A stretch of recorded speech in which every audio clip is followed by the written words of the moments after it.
Hello students, welcome to our channel in Focus Study. So in this video, we will discuss the most important questions of BCOC 137, which is corporate accounting. So इसमें काफी बार question पूछा गया है like what is buyback of shares, what are criteria of it. So simply we can say that a buyback is also known as repurchase of company's own share. मतलब जब company क्या करती है अपने खुद के शेयर को बाय कर देती है तो बायबैक कहते हैं उसको। ठीक है, और क्यों करती है? ताकि कंपनी की जो मतलब कंपनी के पास खुद के शेयर वापस रहे। उसके बहुत सारे एडवांटेजेस होते हैं, वो हम बाद में देखेंगे। ठीक है, तो सिंपल अगर डेफिनेशन देखा जाए बायबैक ऑफ शेयर की क्या होती है। So a buyback of share is also known as share purchase is when a company buys its own outstanding share to reduce the number of shares available on the open market। ये क्या करती है? जो open market में इसके shares available होते हैं उसको कम करती है, कम करके ये शेयर्स को क्या करती है अपने पास ले आती है। Company buy back share for number of reason. ठीक है, बहुत सारे रीजन होते हैं, such as to increase the value of remaining shares available by reducing the supply और prevent other share holder from taking controlling. ठीक है, कंट्रोलिंग स्टेक। तो इससे क्या होता है, जितनी कम हो जाएगी मार्केट में शेयर्स, उतनी उसकी वैल्यू ज्यादा हो जाएगी। मान लो कोई शेयर है, वो मार्केट में 10 शेयर है, और वही मार्केट में अगर एक शेयर हो जाएगा तो लोग खरीदना चाहेंगे ना उसे। तो क्या करता है, शेयर की वैल्यू को भी बढ़ा देता है। इसकी कंडीशन भी होती है लाइक, देखो कंपनी ऐसे बायबैक नहीं कर सकती। कंपनी को बायबैक जब करना होता है जब कंपनी डिविडेंड अपने वापस दे देती है। कंपनी आजकल डिविडेंड से बचने के लिए भी बायबैक करती है, क्योंकि क्या होता है, डिविडेंड पे टैक्स ज्यादा होता है, बायबैक पे टैक्स कम होता है। और इसका एक कंडीशन भी होता है कि आप अ, मतलब बायबैक जब ही कर सकते हो जब आप डिविडेंड पे कर देते हो। ठीक है, तो ये कंडीशंस होती हैं। फिर कंडीशन और भी हैं। ये पहली condition, the buyback is authorised by the AOA. जो कंपनी का एओए होता है उसके द्वारा ऑथराइज होना चाहिए बायबैक। दूसरा, और special resolution has been passed in the general meeting. ठीक है, जब तक आप shareholder authorising the company to buyback its own share, जब तक आप इन्फॉर्म नहीं करते शेयर होल्डर को, आप बायबैक नहीं कर सकते। ठीक है, फिर the amount of total payment toward buyback of equity share in year shall not exceed 25% से ज्यादा एक्सीड नहीं होना चाहिए। ठीक है, तो ये भी एक कंडीशन होती है इसकी। अगला देखते हैं।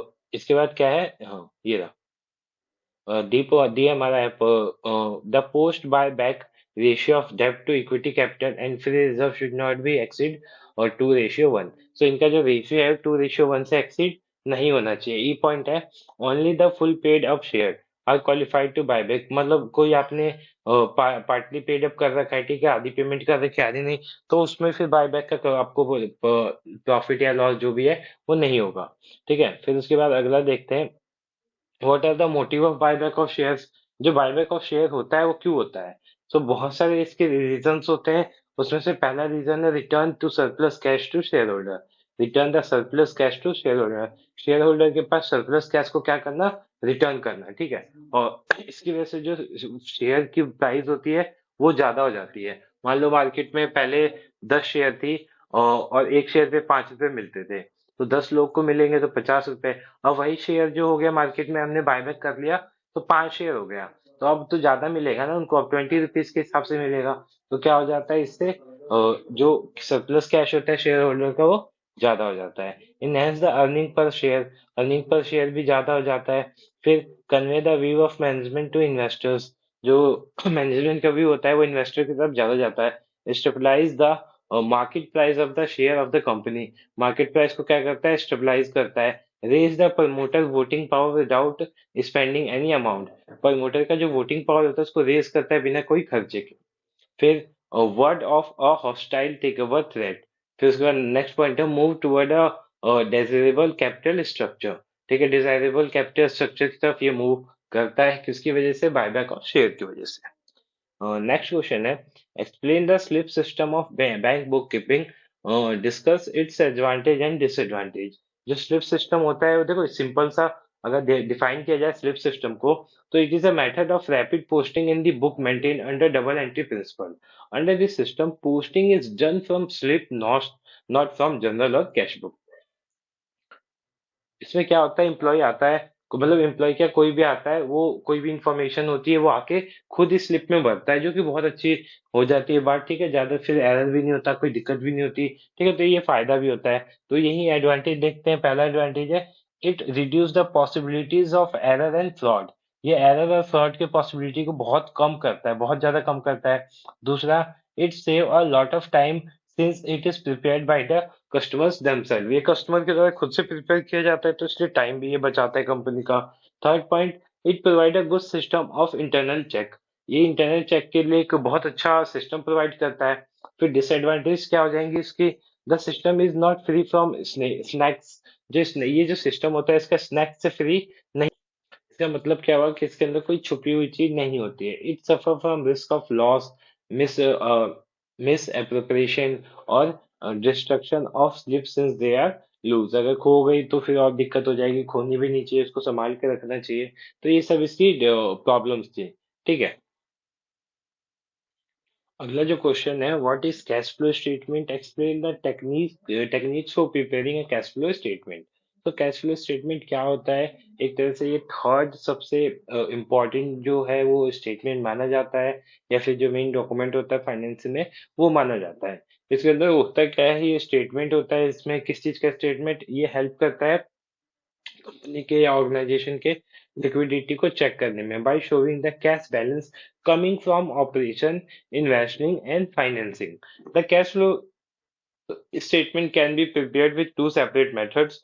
One is direct method and another is indirect method. So दो methods होते हैं, direct method और indirect methods। ठीक है, वो हम आगे डिस्कस करेंगे कि क्या क्या होते हैं, कौन से टाइप के। फिर what are the uses of cash flow statement. ये जो कैश फ्लो तो हमें पता चल गया होता है क्या, अब इसके क्या क्या यूजेस होते हैं। तो जो पहला यूज होता है कैश फ्लो स्टेटमेंट का, और क्या मतलब क्या क्या होते हैं अभी देखते हैं। Cash flow statement is very useful for financial management. It is use as tool for financing analysing for short term planning. Short term planning के लिए तो बहुत ज्यादा हेल्पफुल होता ही होता है। Preparation of cash flow statement has several uses.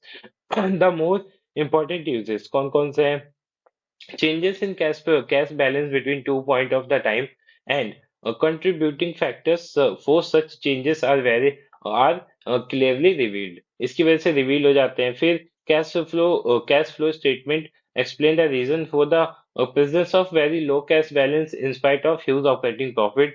फिर दूसरा पॉइंट क्या हो जाएगा इसमें, presence of higher cash balance in spite of very low level of profit। और तीसरा पॉइंट क्या हो जाएगा इसका, ये दो दो पॉइंट हो गया, मैंने यहाँ देख लिया। थर्ड पॉइंट है इसका, projected cash flow statement help the management in short term planning. Short term planning करने में भी बहुत ज्यादा हेल्प करते हैं। फिर इसके बाद कुछ और है, मेकिंग टाइमली अरेंजमेंट करने में भी हेल्प करते हैं। Determining the additional cash requirement, अगर कोई रिक्वायरमेंट है कैश की तो उसमें भी हेल्प करते हैं। ठीक है, बाकी यहाँ भी है कुछ लिखे हुए पॉइंट्स, सो आप देख सकते हैं इन पॉइंट्स को भी। फिर उसके बाद, what do you understand by holding company, what are the objective of it. तो होल्डिंग कंपनी क्या होता है, इसके ऑब्जेक्टिव क्या होते हैं वो देख लेना आप, क्वेश्चन जो इंपॉर्टेंट है। बाकी और कुछ क्वेश्चन इंपॉर्टेंट जो मैं बता देता हूँ। What is amalgamation, describe the objective of amalgamation. फिर what do you mean by reconstruction, difference between the external reconstruction and internal reconstruction. What is condition are required to be fulfilled for amalgamation in the nature of merger. ठीक है, explain करना है इसको। With the method of accounting for amalgamation. ठीक है, what are को methods कौन कौन से होते हैं अमलगमेशन के, वो आपको यहाँ पे एक्सप्लेन करना है। बाकी कुछ शॉर्ट नोट्स में गुडविल रिजर्व ये भी पूछ लेते हैं। ठीक है, फिर परचेज कंसिडरेशन क्या होता है, एक्सप्लेन कौन कौन से मेथड होते हैं परचेज कंसिडरेशन के। तो ये थे कुछ इंपॉर्टेंट क्वेश्चन, बाकी और भी वीडियोस आ जाएंगी तो उसमें भी हम डिस्कस कर लेंगे।